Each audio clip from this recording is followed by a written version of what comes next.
안녕하십니까. 오늘은 레위기서를 한번 살펴보도록 하겠습니다. 레위기서의 맥찾기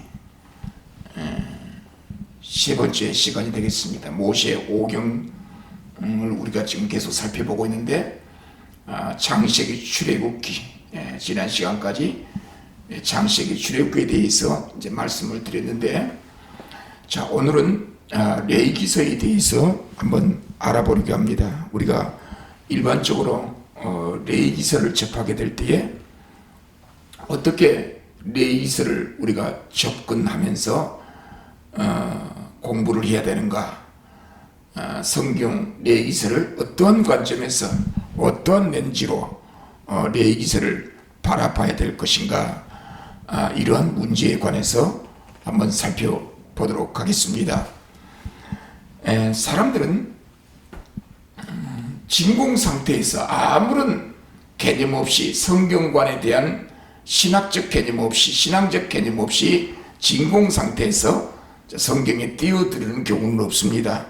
나름대로 모종의 자기 해석의 관점을 가지고 성경에 뛰어들면서 성경을 이해하면서 이 성경이 하나님의 말씀이다, 그렇게 이해하면서 우리의 삶에 적용을 하게 되는 것이죠.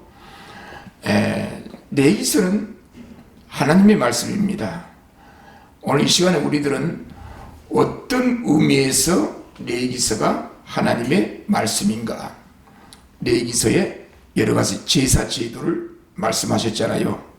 하나님께서 이스라엘 백성들에게 짐승을 잡아서 제사를 드리라 말씀하였다고 하여 오늘날 우리가 짐승을 잡아가지고 교회에 나와서 예배를, 제사를 드려야 되는가, 그런 개념은 아니죠. 누가 들어도 누가 봐도 레위기서에 하나님께서 제사를 드리라, 제물을 잡아다가 제사를 드리라, 그렇게 말씀하였다고 하여 오늘 우리들을 또 하나님 앞에 예배를 드릴 때, 교회에서 예배를 드릴 때 짐승을 잡아다가 교회에서 제사를 드려야 한다, 그렇게 성경을 이해하는 사람은 없을 것입니다. 왜냐하면 이 성경을 이해하고 해석하는 그런 문제가 개입되면서 레위기서는 하나님의 어떠한 의도를 드러내는 하나님의 말씀인가,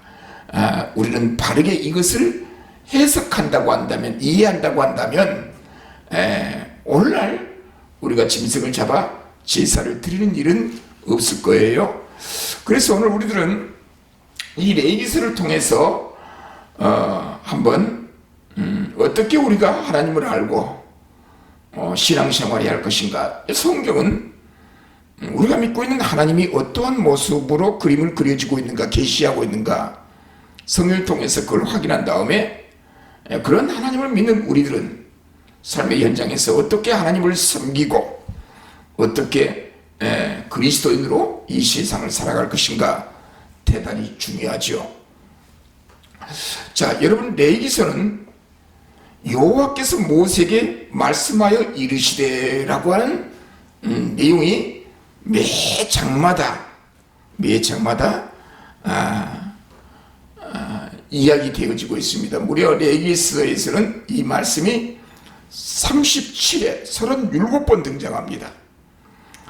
자, 여호와께서 모세에게 말씀하여 이르시되, 모세가 하나님으로부터 말씀을 받아서 전하고 있는 거예요. 실행에 옮기고 있는 거예요. 그래서 레위기서에서 모세가 하나님의 말씀을 받아서 시행했던 그 모든 행위들은 권위가 있어요. 모세가 인위적으로 자신의 의지적인 결단에 의해서 일을 진행한 것이 아니라 여호와께서 자기 자신에게 말씀해 주시는 그 말씀으로 레위기서에서 여러 가지 제사 제도와 각종 규례들을 시행하면서 이스라엘 백성들에게 하나님의 말씀으로 애치고 있죠. 여러분, 출애굽기서는 어떻게 끝나냐면은 출애굽기 40장 34절에 보면은 해막을 만드시고 하나님께서 해막을 명령하셨죠. 그 해막에 하나님의 영광이 충만하게 임하는 장면으로 출애굽기가 마무리됩니다.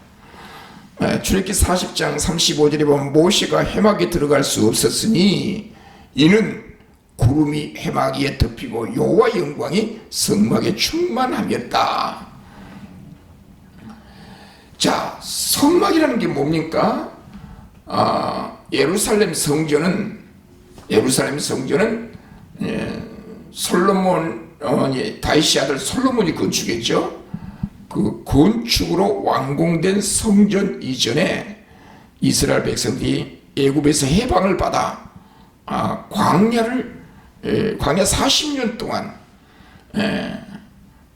행군하며 지나갈 때에 우리 하나님께서는 제사 드리는 성막, 이동식 텐트로 구성된 성막을 제조해서 그 성막에서 제사를 통해 하나님께서 이스라엘 백성들과 만나 주시겠다, 동행해 주시겠다. 그래서 모세를 통하여 성막을 제조하라, 그렇게 말씀하셨죠.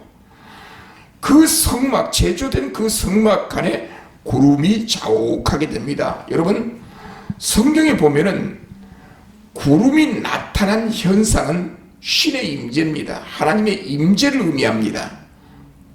오늘 본문에 보아도 성막 위에 구름이 가득하다는 것은 신의 임재, 하나님께서 그곳에 임재했다는 것이죠.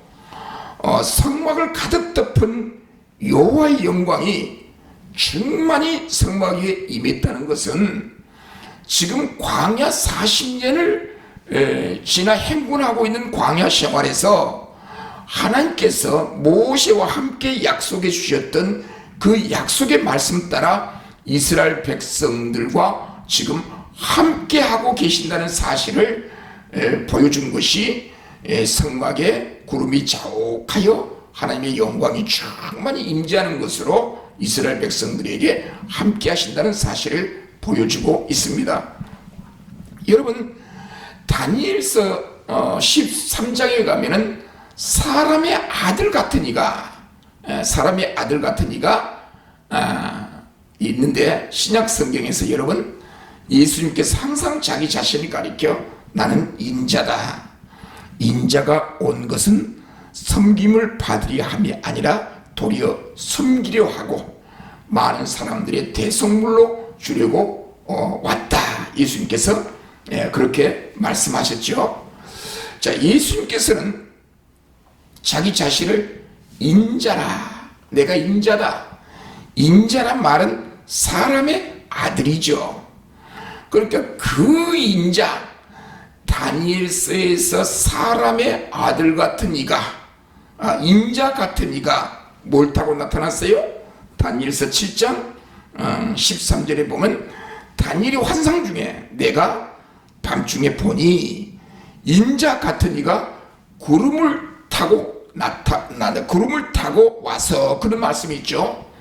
사람의 아들 같은 이가 구름을 타고 나타났다는 것은 곧 그분이 신적 존재라는 거예요. 신약 성경에서 예수 그리스도를 의미하는 것이죠. 자, 구약 성경에서 구름이 나타났다는 것은 신의 임재, 하나님의 임재를 의미하지요.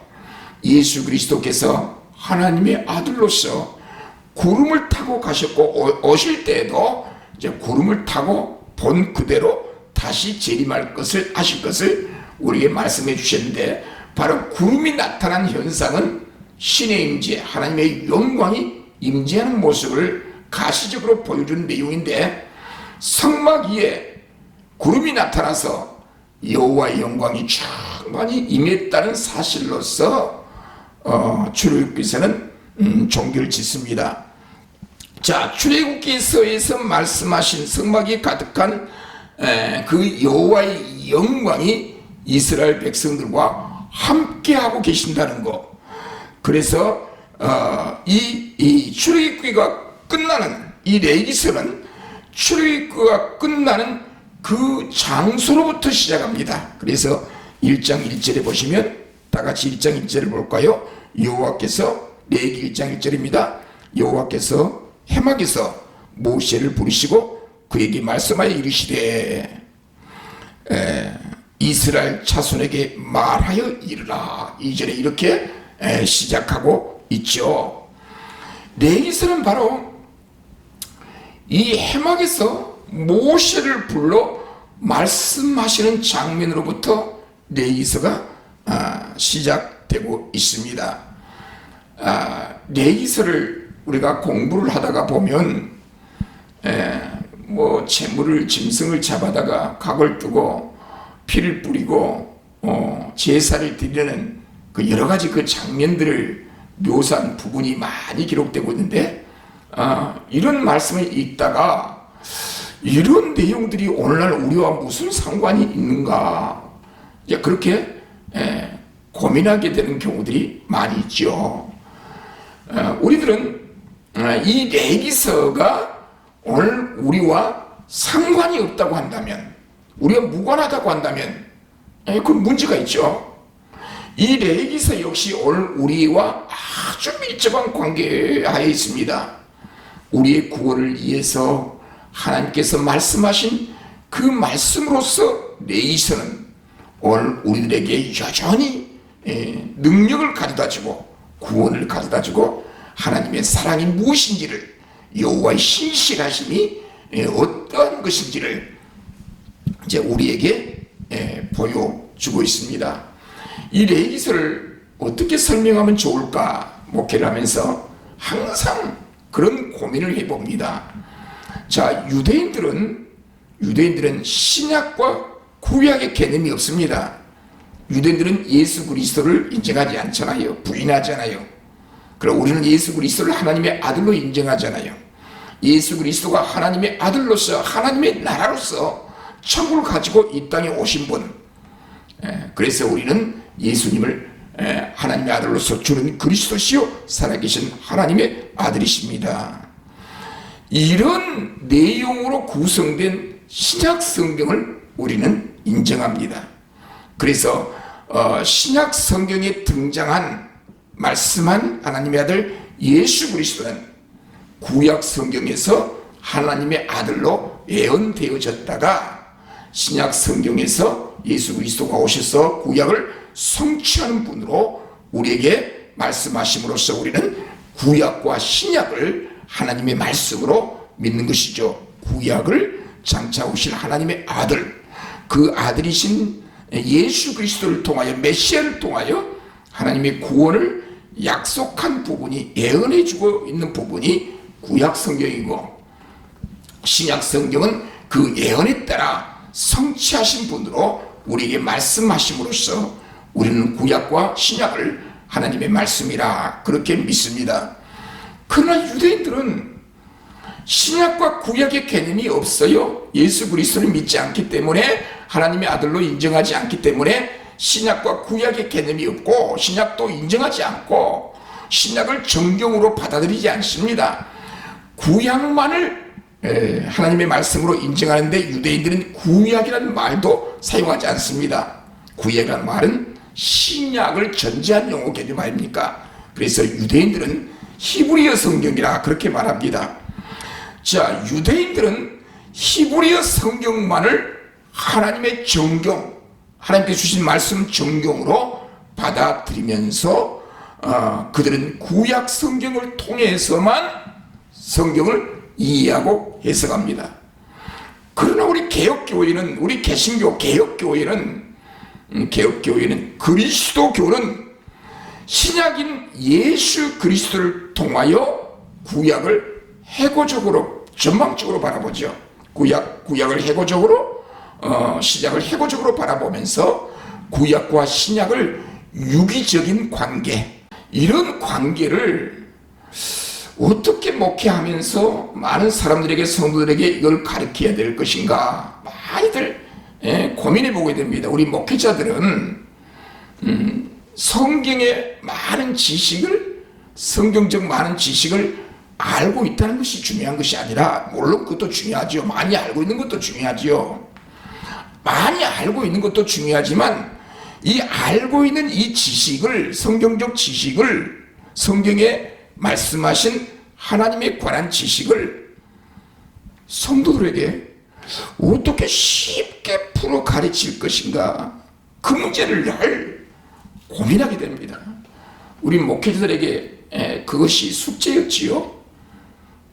숙제죠. 그래서 저는 이런 예화를 한번 들어봅니다. 여러분, 아파트를 건축할 때의 시공업체는 아파트를 건축하기 전에 모델하우스를 먼저 짓지요. 모델하우스를 먼저 짓고 나서 앞으로 우리 회사가 지을 아파트 실체는 이 모델하우스와 같습니다. 특별한 사유가 없는 한 이 모델하우스대로 아파트를 건축할 터이니 이 모델하우스를 보고 장차 입주할 그 아파트를 머릿속에 그림을 그리면서 계약하세요 라고 하면서 모델하우스를 짓지요 먼저.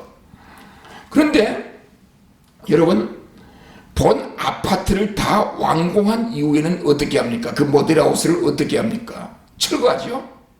왜 철거합니까?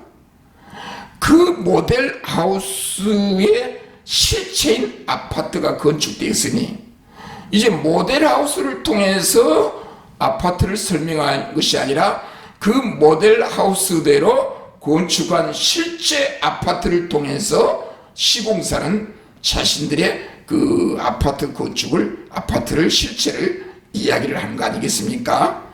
이제 모델하우스는 본 아파트 속에 집어 투영됐습니다. 그 안에 들어갔습니다. 그와 마찬가지로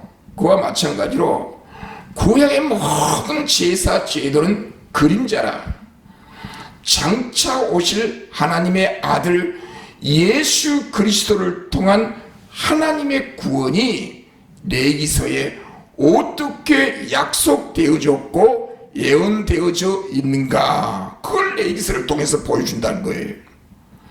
그러니까 레위기서는 어떤 의미에서 모델하우스와 같은 개념으로서 장차 이 예언과 약속의 실체 되신 하나님의 아들 예수 그리스도가 이 땅에 오시는데, 그 예수 그리스도를 통한 하나님의 구원이 레위기서의 약속으로, 그림 언어로, 예언으로 어떻게 설명되어져 있는가를 우리는 레위기서에서 확인해야 한다는 사실입니다. 제사 제도를 통해서, 제물과 제사 제도를 통해서 어떻게 하나님이 이스라엘 백성들과 약속을 맺으셨고 언약을 체결하셨으며 어떻게 구원하셨고 어떻게 구원을, 종말에 그들에게, 우리에게 다가올 구원을 약속으로 말씀해 주셨는가, 그걸 레위기서에서 확인해야 한다는 거예요. 유대인들은 신약의 관점에서 레위기서를 관망하는 거, 이해하는 거, 그거 거부합니다. 우리 그리스도교만이 신약 예수 그리스도 안에서 레위기서를 관망하게 되는 것이죠. 그래서 우리들은 레위기서를 우리가 공부할 때 하나님께서 제사 제도를 통해서 하나님의 어떠한 사랑을 말씀하고 계시는가, 그리고 그 말씀이 신약 성경에서 어떻게 성취되었는가, 성취되신 예수 그리스도를 통해서 하나님의 거룩하심과 의로우심이 우리의 믿음을 통해서 어떻게 우리에게 나타났는가, 그것을 레위기서에서 우리가 살펴야 한다는 거죠. 레위기서에서 제물과 제사 제도에 대해서는 많이 알고 있으면서 그 제사와 제물로 성취하신 예수 그리스도를 통한 하나님에 대한 구원, 예수 그리스도에 대해서는 무지하다. 그럼 레위기서로 제사 지도 제물을 많이 공부한 이유가 뭐겠습니까? 그게 무슨 필요가 있겠습니까? 예수 그리스도를 통하여 우리에게 주어진 하나님의 의로우심, 하나님의 구원이 레위기서에서도 얼마든지 설명되어져야 한다는 것이죠. 자, 오늘 레위기서를 우리가 보면 1장 첫 번째 레위기서는 1장에서부터 7장까지 해서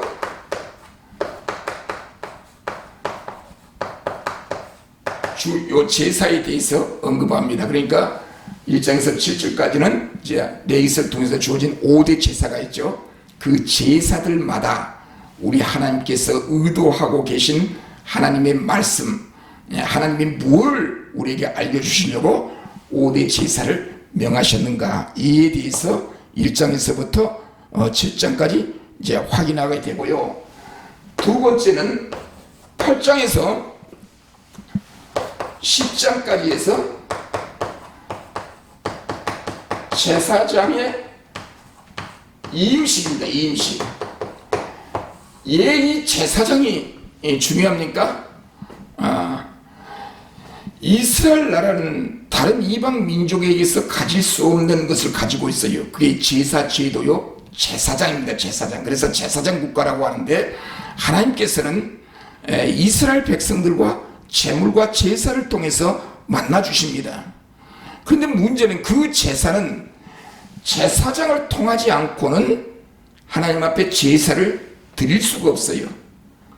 제물과 제사를 통해서 이스라엘 백성들이 하나님 앞에 죄 용서함을 받고 하나님의 자비와 긍휼을 받는데, 바로 제사장이 있어야만 그 제물을 통해서 하나님 앞에 제사를 드린다는 거예요.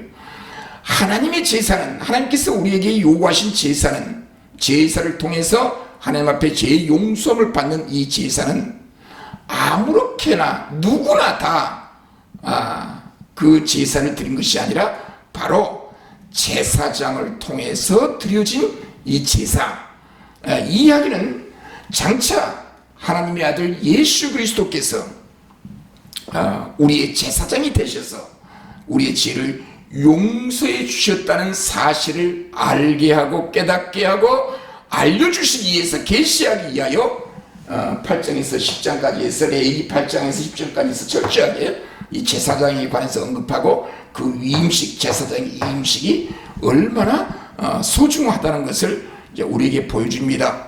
여러분, 종교개혁의 3대 원리 가운데 만인 제사장 제도가 있습니다.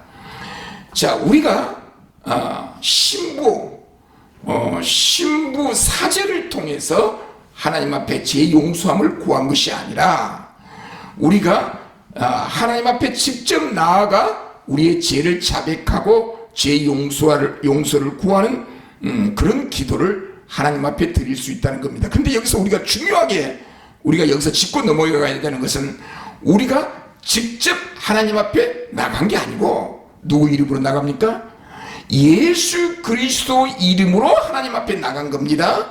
우리가 직접 내 이름으로 하나님 앞에 나간 것이 아니라 신부라고 하는 사제를 통해서 하나님 앞에 죄 용서함을 받는 것이 아니라 바로 예수 그리스도를 통해서 하나님 앞에 나아가는 것, 이게 만인 제사장주의입니다. 종교개혁자들이 주장한 만인 제사장주의. 그런데 이 만인 제사장주의를, 너는 앞으로 예수 그리스도 필요 없이 내가 직접 하나님 앞에 나아간다, 이 구약 성경에 레위기서에 제사장 없이 이스라엘 백성들이 하나님 앞에 제사 드리듯이 우리는 예수 그리스도 없이도 내가 하나님 앞에 직접 나아가 죄 용서함을 구하고 기도 응답을 받는다, 그런 논리는 성경적 원리가 아니죠.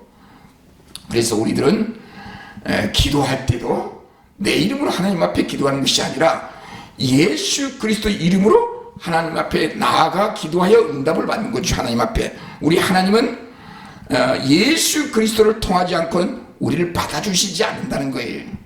제사장을 통한 제사장을 통해서 제사가 아니면 하나님이 받아주시지 않듯이, 우리는 예수 그리스도가 아니면 우리가 하나님 앞에 나아갈 수가 없는 거예요. 그래서 우리가 기도할 때 기도하고 나서 이 모든 기도를 내 이름으로 기도한 것이 아니라 주 예수 그리스도 이름으로 기도하옵나이다. 아멘. 그렇게 기도하잖아요. 이 이야기는 이 교리적인 문제인데 하나님 앞에 기도하는 것도 하나님의 아들이신 예수 그리스도를 통하지 않고는 하나님 앞에 나아갈 수 없기 때문에 예수님의 이름으로 우리는 하나님 앞에 기도하는 것이죠. 자, 그래서 세 번째 단락은 11장과 16장에서 정결에 관한 규례.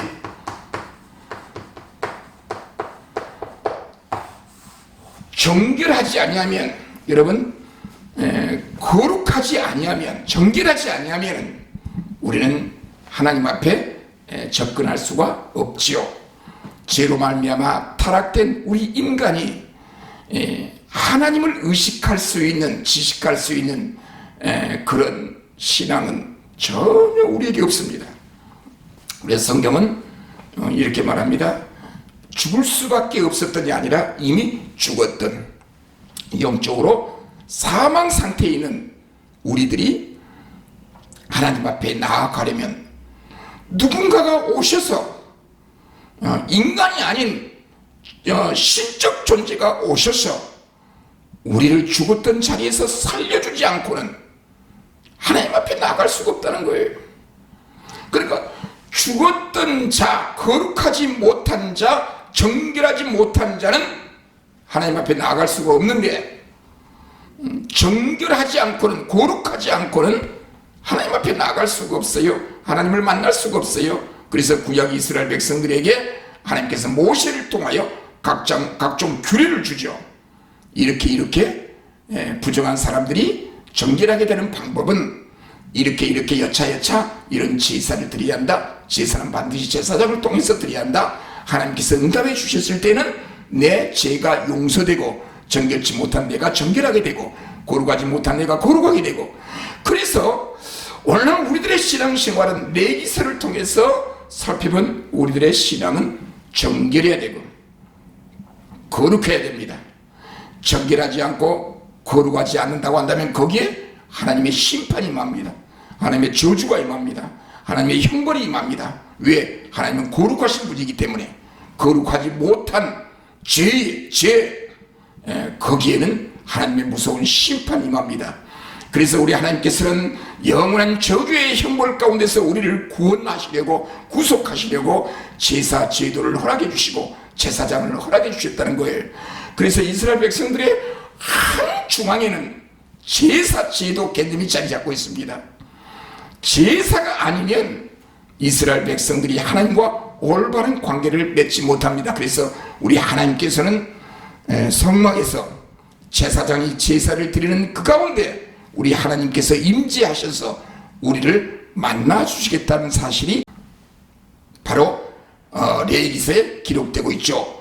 이 레위기서는 오늘날 우리들에게 하나님을 만나는 방법, 규례가 무엇인지를 알게 해 주심으로써 장차 오실 하나님의 아들 예수 그리스도를 통해서 우리의 거룩함과 정결함을 받아 하나님을 만나고 하나님의 거룩한 영광에 이르게 되는 그런 사실들에 관해서 언급해 주고 있습니다. 네 번째 단락에서는 17장에서부터 26장이죠. 이제 각종 문제들, 각종 율법,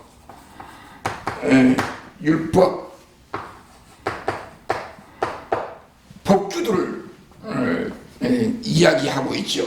다양한 우리의 삶 속에서 하나님과 어떠한 관계를 맺고 어떻게 우리가 살아가야 할 것인지 하나님께서 주신 그 말씀을 통해서 하나님의 의도가 무엇인지, 하나님의 사랑이 무엇인지, 하나님은 어떠한 분이신지, 이런 각종 율법과 법규들을 통해서 이제 우리에게 말씀해 주고 있습니다. 모든 장마다 공통적으로 들어간 강조점이 있어요. 거의 모든 장에는 여호와께서 모세에게 말씀하여 이르시되, 레위기서는 우리 하나님께서 모세에게 주신 하나님의 말씀, 성경 레위기서는 권위가 있다는 것이죠. 어떤 권위입니까? 사람의 권위가 아니고 모세의 권위가 아니고 신적 권위, 하나님의 권위죠. 이 성경에 대한 신적 권위를 인정할 때라야만 그 성경에서 말씀하신 그 하나님이 신실하신 하나님이요, 우리가 믿어도 되는 확실한 그런 하나님이 되겠죠. 성경이 신적 권위가 없다고 한다면 그 성경에서 말씀하신 그 하나님은 가짜이겠죠. 그러나 성경이 하나님의 영감으로 기록된 신적 권위, 하나님께서 주신 말씀이라고 믿는다고 한다면 그 성경에서 말씀하신 그 하나님은 진짜 하나님이죠. 우리를 구원하실 수 있는 능력을 갖고 계신 분, 전지를 창조하신 분, 우리의 아버지가 되신 분, 되어주신 분, 우리 하나님께서 우리를 창조하시고 모든 우주 만물을 지으시고 창조하신 그 하나님께서 우리에게 말씀하시는 거죠. 내가 너희들과 함께 주겠다, 도와주겠다, 동행해 주겠다. 그 대신 너희가 정결해야 된다, 거룩해야 된다. 거룩하게 되려면 제사장을 통해서 제사를 드려야 한다. 그 제사 제도를 통해서 우리 하나님께서 말씀하신 내용들은 이 세상에서 하나님과 어떤 관계를 맺고 우리과 어떤 관계를 맺으면서 살아가야 되는가. 그래서 이런 율법과 법규들을 통해서, 이런 각종 제도를 통해서 하나님과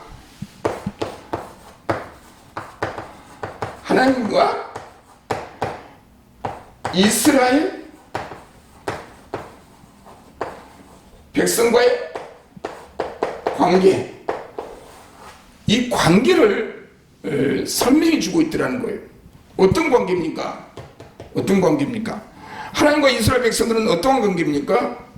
하나님은 이스라엘 백성들의 주가 되시고 주님이 되시고 이스라엘 백성들은 그 주님의 백성이라는 거. 여러분, 구약 성경에서 모든 언약이 바로 이런 내용으로 설명됩니다.